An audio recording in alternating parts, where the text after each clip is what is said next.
வீட்ல சமைக்கிறதுக்கு பொருள் எல்லாம் காலி ஆயிடுச்சு. சரி பக்கத்துல உள்ள ஹைப்பர் மார்க்கெட் போலான்னு போனேன். போனதும் எனக்கு கண்ல இந்த மாங்கா தான் பட்டுச்சு.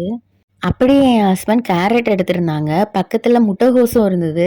சரி அது ஒண்ணு எடுத்தாங்க. நான் இது நல்லா இல்ல, இது வேண்டாம், வேற எடுங்கன்னு சொல்லி வேற எடுக்க வச்சுட்டேன்.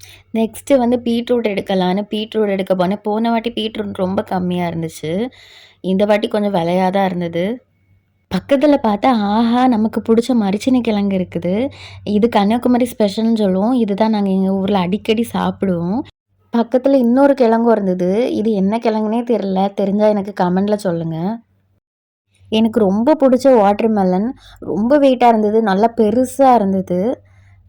ஒரு டிஃப்ரெண்டான கொய்யாப்பழம் பார்த்தேன். ஏதோ வேற நாட்ல உள்ள கொய்யாப்பழம்னு நெனைக்கிறேன்.